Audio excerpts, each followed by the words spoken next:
Dear students, आज के lecture में हम लोग पढ़ेंगे एप्लीकेशन ऑफ सॉल्युबिलिटी प्रोडक्ट, विलेयता गुणनफल के अनुप्रयोग। इसमें सबसे पहले प्योरिफिकेशन ऑफ साल्ट, नमक का शोधन। तो ये आप जानते हैं समुद्री जल से, सी वाटर से जो है साल्ट बनाया जाता है। तो उसको जब इवोपरेट कर देते हैं, वाष्पित कर देते हैं, तो जो साल्ट या नमक बचता है वो इम्प्योर होता है, अशुद्ध होता है। तो सबसे पहले करते क्या हैं, जो NaCl है, जो आपका अशुद्ध नमक है, इम्प्योर साल्ट है, इसका सैचुरेटेड सॉल्यूशन, संतृप्त विलयन बना लेते हैं। इस सैचुरेटेड सॉल्यूशन में ये आयोनाइज होगा Na+ और Cl- में।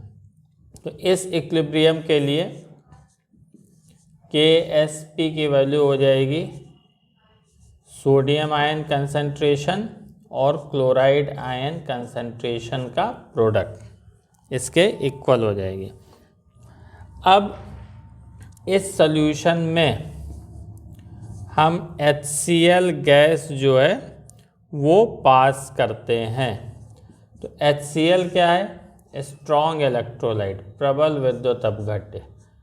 ये इसका कंप्लीट डिसोसिएशन होता है, ये पूर्ण वियोजित होता है। तो इसके डिसोसिएशन से, इसके वियोजन से Cl- आयन मिलते हैं, जिससे इस इक्वेशन में, इसको इक्वेशन 1 कर दीजिए। इस इक्वेशन 1 के राइट हैंड साइड में Cl- आयन की कंसंट्रेशन जो है वो इंक्रीज करेगी। तो ये जब इंक्रीज करेगी तो Ksp भी जो है वो क्या है, इंक्रीज करेगा। ठीक, तो इसमें Ksp को कांस्टेंट रखने के लिए क्या होगा, Ksp को कांस्टेंट रखने के लिए जो है Cl- आयन की कंसंट्रेशन कम होने लगेगी। तो ये कम कब होगी, जब इसका डिसोसिएशन नहीं होगा, यानी NaCl जो है वो प्रेसिपिटेट आउट हो जाएगा, NaCl अवक्षेपित हो जाएगा। इसको दूसरे ढंग से भी एक्सप्लेन कर सकते हैं। जब हम इसमें HCl गैस पास करेंगे तो Cl- आयन की कंसंट्रेशन इंक्रीज करेगी। तो इस इक्वेशन 1 का राइट हैंड साइड यानी आयनिक प्रोडक्ट, इसकी वैल्यू इंक्रीज कर जाएगी। और जैसे ही आयनिक प्रोडक्ट Ksp से ज़्यादा होगा तो वो सब्सटेंस, वो पदार्थ क्या होगा, प्रेसिपिटेट आउट हो जाएगा, वो पदार्थ अवक्षेपित हो जाएगा। तो NaCl जो है वो प्रेसिपिटेट आउट हो जाता है और इम्प्योरिटी सॉल्यूशन में रह जाती है। अब इसकी सेकंड एप्लीकेशन देखिए, salting out action of soap, साबुन का लवणन या अवक्षेपण। जब हम सोप की प्रिपरेशन करते हैं, साबुन को बनाते हैं, तो उसमें बहुत सा सोप जो है, जो स्पेंट लाई होता है, उसमें वो वेस्ट हो जाता है। तो उसी से जो है बचे हुए जो सोप को जो वेस्ट हो जाता है, कि वेस्ट ना हो, नष्ट ना हो, बेकार ना हो, उसको भी हम प्रेसिपिटेट आउट कर लेते हैं। कैसे करते हैं उसको देखिए। सोप जो होता है हायर कार्बोक्सिलिक एसिड, इसका सोडियम या पोटेशियम साल्ट होता है। यहाँ पे R जो है वो C17H35 अगर इसकी जगह रख दे तो सोडियम स्टीयरेट हो जाएगा। तो इस जो स्पेंट लाई होती है उसमें सोप इसका सैचुरेटेड सॉल्यूशन बना लेते हैं, इसका संतृप्त विलयन बना लेते हैं। और सैचुरेटेड सॉल्यूशन में ये RCOO- और Na+ आयन के फॉर्म में डिसोसिएट होता है। तो इसके लिए जो है Ksp की वैल्यू RCOO- आयन कंसंट्रेशन और Na+ आयन कंसंट्रेशन के प्रोडक्ट के इक्वल होगा। अब इस सॉल्यूशन में जब हम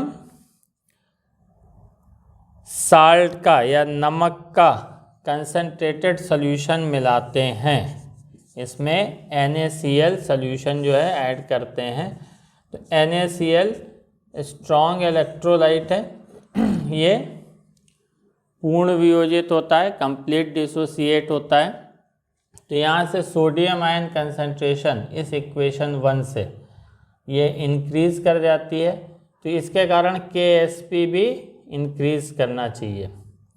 तो Ksp एक पर्टिकुलर टेम्परेचर पे कांस्टेंट है, इसको कांस्टेंट रखने के लिए RCOO- या Na+ की कंसंट्रेशन डिक्रीज़ करेगी, यानी सोप क्या होगा, प्रेसिपिटेट आउट हो जाएगा, वो अवक्षेपित हो जाएगा।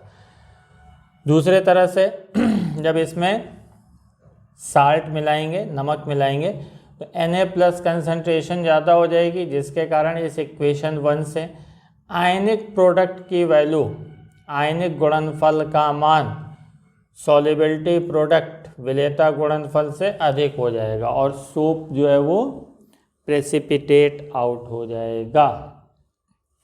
अब इसके बाद हम लोग क्वालिटेटिव एनालिसिस, गुणात्मक विश्लेषण में इसकी एप्लीकेशन पढ़ेंगे। तो क्वालिटेटिव एनालिसिस में सबसे पहले देखिए use of HCl in second group, द्वितीय वर्ग में HCl का उपयोग। सेकेंड ग्रुप में जो है, जो क्वालिटेटिव एनालिसिस का जो है, जो सेकेंड ग्रुप है, उस सेकेंड ग्रुप में हम बिस्मथ, मरकरी, कॉपर, लेड और आर्सेनिक, कैडमियम, टिन, इन सब का जो है टेस्ट करते हैं। और फोर्थ ग्रुप जो होता है, फोर्थ ग्रुप में आपका कोबाल्ट, निकेल, जिंक और मैग्नीज होते हैं।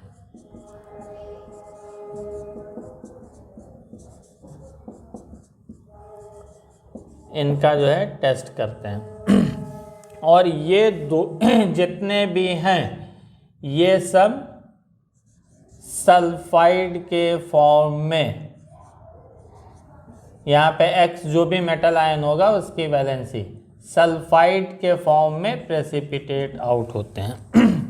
तो इसमें सेकेंड ग्रुप का जो है Ksp जो होता है, Ksp ऑफ सेकेंड ग्रुप, वो कम होता है किसके, Ksp ऑफ फोर्थ ग्रुप। तो इसी कम होता है। तो अगर सल्फाइड, इसमें आप जानते हैं कि सेकेंड ग्रुप में जो है हम HCl की प्रेजेंस में H2S पास करते हैं, ये सेकेंड ग्रुप में, और फोर्थ ग्रुप में जो है NH4OH की प्रेजेंस में H2S पास करते हैं। और दोनों ही ग्रुप में जो ये मेटल आयन है, ये सल्फाइड के फॉर्म में प्रेसिपिटेट आउट होते हैं। तो अगर सल्फाइड आयन की कंसंट्रेशन ज़्यादा हो जाएगी, तो जो भी मेटल आयन है उसकी कंसंट्रेशन और सल्फाइड आयन की कंसंट्रेशन का प्रोडक्ट भी Ksp से अधिक हो जाएगा और वो प्रेसिपिटेट आउट हो जाएगा, वो अवक्षेपित हो जाएगा। तो सल्फाइड आयन की अगर कंसंट्रेशन ज़्यादा हो जाएगी तो फोर्थ ग्रुप के रेडिकल, चौथे वर्ग के मूलक भी सेकेंड ग्रुप में ही आ जाएंगे, और जो कि सही नहीं होगा। इसीलिए सल्फाइड आयन की कंसंट्रेशन को डिक्रीज़ करने के लिए, सल्फाइड आयन की कंसंट्रेशन को, उसकी सांद्रता को घटाने के लिए हम सेकेंड ग्रुप में एसिडिक मीडियम में HCl की प्रेजेंस में H2S पास करते हैं।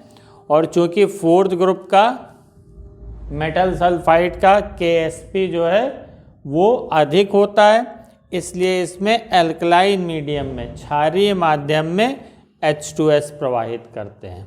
तो देखिए सेकंड ग्रुप में ये कैसे कम करेगा। H2S जो है ये वीक एसिड है, ये डिसोसिएट होकर के जब हम H2S पास करेंगे सल्फाइड आयन देगा। तो इसके लिए जो है Ka की value H plus ion concentration square S minus 2 ion concentration H2S concentration. यहाँ से हम सल्फाइड आयन कंसंट्रेशन हम लिख सकते हैं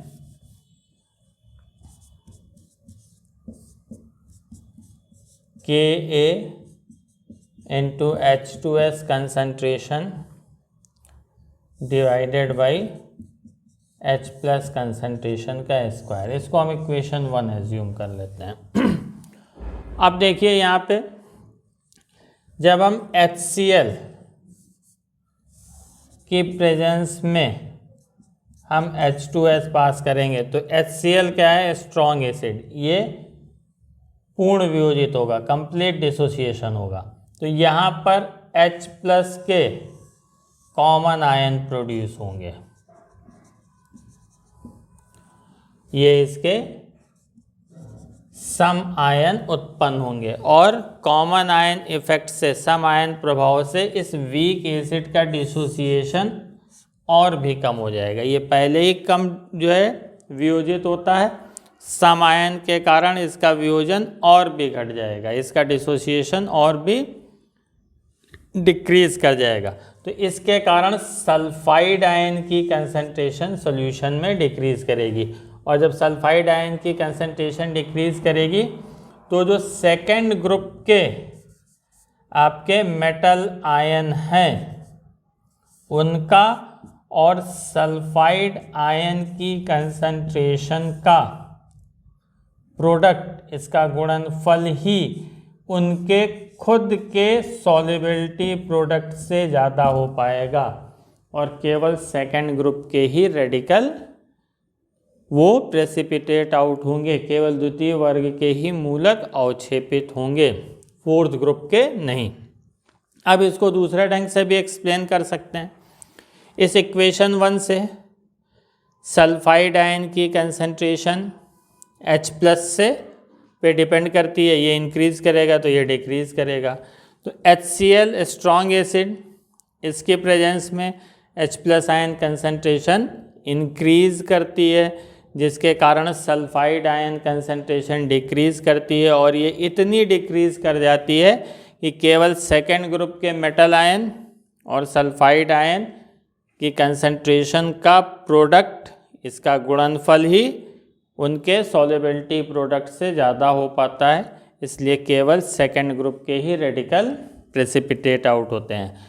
अब इसमें एक चीज़ ध्यान रखनी है कि पहले HCl ऐड करते हैं फिर H2S। क्यों? क्योंकि अगर हम पहले H2S ऐड करेंगे तो इसका जितना डिसोसिएशन होना है हो जाएगा, क्योंकि कॉमन आयन मिलेगा नहीं, इसलिए पहले HCl मिलाते हैं देन H2S पास करते हैं। अगर नहीं करेंगे ऐसा तो फोर्थ ग्रुप के रेडिकल भी प्रेसिपिटेट आउट हो सकते हैं। अब इसमें एक चीज़ ये पूछी जा सकती है कि क्या हम H2S की जगह पर सोडियम सल्फाइड और HCl की जगह पर NaCl का यूज़ कर सकते हैं? तो इसका यूज़ नहीं कर सकते। क्यों नहीं कर सकते?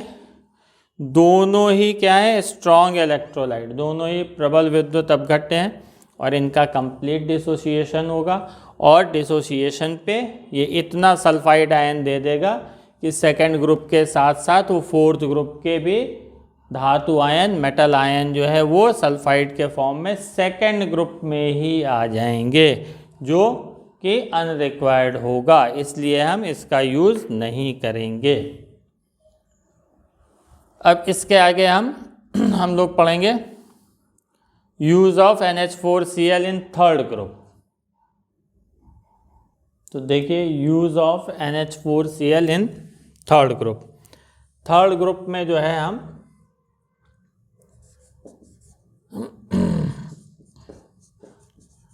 थर्ड ग्रुप में हम एल्युमिनियम, आयरन और क्रोमियम का टेस्ट करते हैं, और ये सभी जो है हाइड्रोक्साइड के फॉर्म में, सबकी वैलेंसी 3 है, तो ये सब हाइड्रोक्साइड के फॉर्म में प्रेसिपिटेट होते हैं।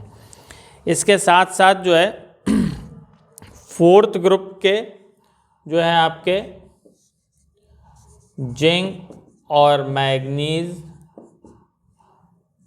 इसके अलावा 6 ग्रुप का Mg, ये भी जो है हाइड्रोक्साइड के फॉर्म में हाइड्रोक्साइड बनाते हैं और प्रेसिपिटेट हो सकते हैं।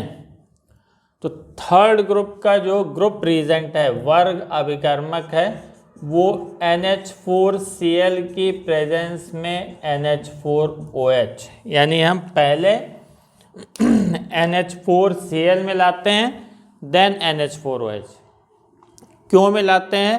इस OH माइनस आयन की कंसंट्रेशन को डिक्रीज करने के लिए, ताकि OH माइनस आयन की कंसंट्रेशन इतनी हो कि केवल थर्ड ग्रुप के जो आपके मेटल आयन है और OH माइनस आयन कंसंट्रेशन का क्यूब, केवल यही जो है सॉल्युबिलिटी प्रोडक्ट से अधिक हो पाए, फोर्थ या 6 ग्रुप का नहीं। तो देखिए वो कैसे ये करता है। अब यहाँ पे एक चीज़ ध्यान रखिएगा, पहले NH4Cl मिलाया जाएगा देन NH4OH, क्योंकि अगर ये पहले नहीं मिलाएंगे तो कॉमन आयन, सम आयन नहीं उत्पन्न हो पाएंगे और इसका जितना डिसोसिएशन होना है वो हो जाएगा, और उस कंडीशन में फोर्थ ग्रुप या आगे के ग्रुप के रेडिकल भी प्रेसिपिटेट आउट हो सकते हैं। तो इसमें NH4OH ये वीक बेस है, दुर्बल क्षार है, और डिसोसिएशन पर NH4 प्लस आयन और OH माइनस आयन देगा। NH4Cl स्ट्रॉन्ग इलेक्ट्रोलाइट है, ये प्रबल विद्युत अपघट्य है और इसका कंप्लीट डिसोसिएशन होगा, और इस पर ये NH4 प्लस के कॉमन आयन देगा। इस कॉमन आयन इफेक्ट के कारण इसका डिसोसिएशन और भी कम हो जाएगा, जिससे OH minus ion concentration decrease कर जाएगी, और ये इतनी कम हो जाएगी कि केवल थर्ड ग्रुप के मेटल आयन और OH माइनस कंसंट्रेशन का क्यूब, इसी का प्रोडक्ट इनके सॉल्युबिलिटी प्रोडक्ट से अधिक हो पाएगा, और केवल थर्ड ग्रुप के ही रेडिकल मूलक जो हैं वो प्रेसिपिटेट आउट होंगे और क्षेपित होंगे, आगे के ग्रुप के नहीं। अब इसको दूसरे ढंग से भी एक्सप्लेन कर सकते हैं। लॉ ऑफ मास एक्शन इस NH4OH के डिसोसिएशन पे लगा दीजिए, तो Kb ये हमको मिल जाएगा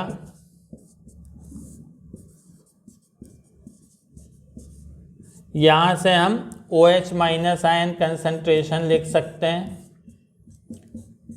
Kb into NH4OH concentration divided by NH4 plus concentration. तो यहाँ से देखिए OH माइनस आयन कंसंट्रेशन इस NH4 प्लस कंसंट्रेशन पर डिपेंड कर रही है। अगर इसकी वैल्यू ज़्यादा होगी तो ये कम होगा तो ये अधिक, रेसिप्रोकल है। तो NH4Cl की प्रेजेंस में ये स्ट्रॉन्ग इलेक्ट्रोलाइट है, कंप्लीट डिसोसिएशन होगा, पूर्ण वियोजन होगा, NH4 प्लस कंसंट्रेशन बढ़ेगी, जिसके कारण OH माइनस आयन कंसंट्रेशन घटेगी, और ये इतनी कम हो जाएगी कि केवल थर्ड ग्रुप के मेटल आयन और OH माइनस आयन कंसंट्रेशन का प्रोडक्ट यानी आयनिक गुणनफल, आयनिक प्रोडक्ट ही खुद के सॉल्युबिलिटी प्रोडक्ट से अधिक हो पाएगा, और केवल थर्ड ग्रुप के ही रेडिकल प्रेसिपिटेट होंगे, आगे के ग्रुप के नहीं। अब इसमें अगर इसको हम पहले मिला दें NH4OH को और फिर NH4Cl, तो आगे के ग्रुप के भी थर्ड ग्रुप में ही आ सकते हैं। क्यों? क्योंकि इसका जितना डिसोसिएशन होना होगा, जितना वियोजन होना होगा, वो वियोजित हो जाएगा। इसलिए पहले NH4Cl मिलाएंगे, देन NH4OH मिलाएंगे। अब इसके बाद जो है फोर्थ ग्रुप में जो है अमोनियम हाइड्रोक्साइड का यूज आगे पढ़ेंगे। तो देखिए फोर्थ ग्रुप में जो हम टेस्ट करते हैं वो मैग्नीज, निकेल, कोबाल्ट और जिंक का, और ये सारे मेटल जो है वो मेटल सल्फाइड के फॉर्म में प्रेसिपिटेट होते हैं। तो प्रेसिपिटेट तभी होंगे जब इनका आयनिक प्रोडक्ट Ksp से अधिक होगा।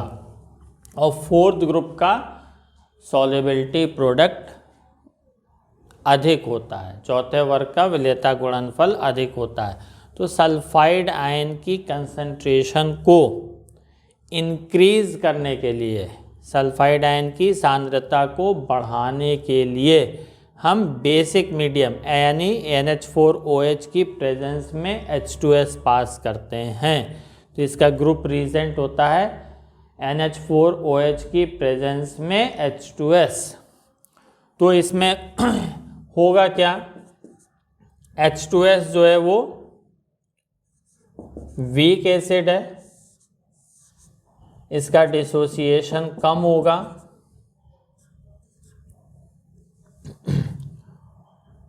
इसके लिए जो है Ka की वैल्यू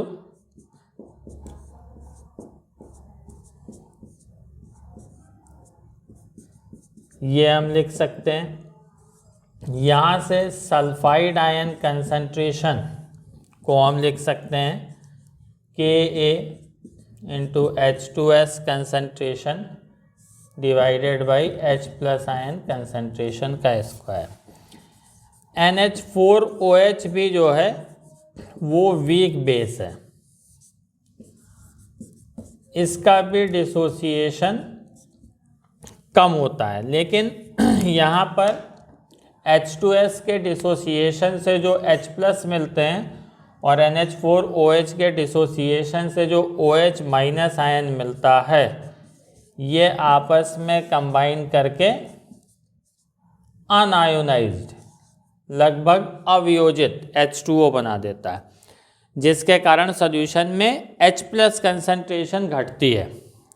और जब H प्लस आयन कंसंट्रेशन घटेगी, H प्लस आयन सांद्रता घटेगी, तो Ka की वैल्यू भी घटनी चाहिए, लेकिन ये कांस्टेंट है, कांस्टेंट टेम्परेचर पे।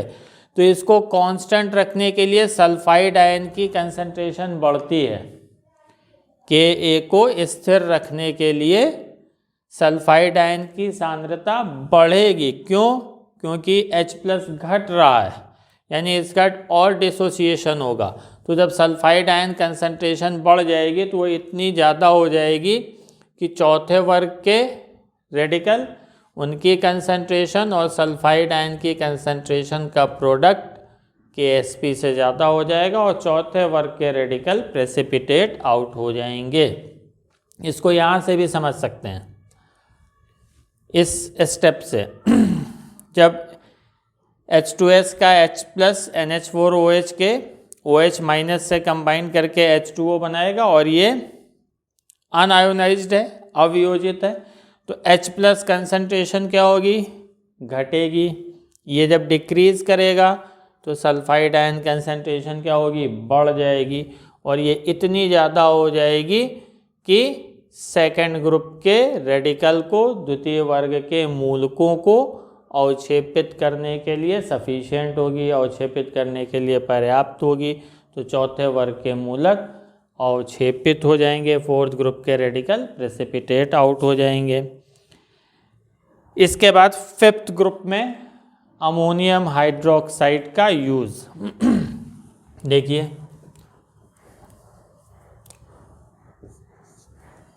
इन ग्रुप 5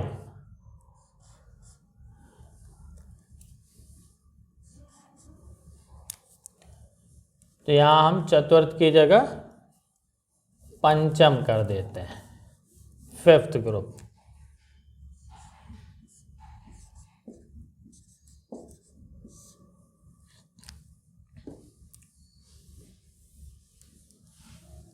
5th ग्रुप में जो है हम कैल्शियम, स्ट्रांशियम और बेरियम का टेस्ट करते हैं और ये कार्बोनेट के फॉर्म में प्रेसिपिटेट आउट होते हैं।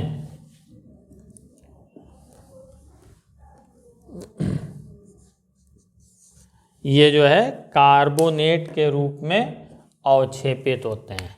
5th ग्रुप के जो हमारे रेडिकल हैं Ca+2, Ba+2 और Sr+2, और ये सभी जो है वो कार्बोनेट के फॉर्म में प्रेसिपिटेट आउट होते हैं और इसका जो ग्रुप प्रेजेंट होता है वर्ग अभिकर्मक वो NH4OH की प्रेजेंस में अमोनियम कार्बोनेट होता है। ये ग्रुप प्रेजेंट है। और 6 ग्रुप में जो है Mg का टेस्ट करते हैं। Mg भी जो है वो मैग्नीशियम कार्बोनेट के फॉर्म में प्रेसिपिटेट आउट हो सकता है। तो यहाँ कार्बोनेट आयन की कंसंट्रेशन को डिक्रीज करने के लिए NH4OH की प्रेजेंस में जो है हम ये मिलाते हैं अमोनियम कार्बोनेट। तो इसमें जो अमोनियम कार्बोनेट है तो ये वीक इलेक्ट्रोलाइट, दुर्बल विद्युत अपघट्य।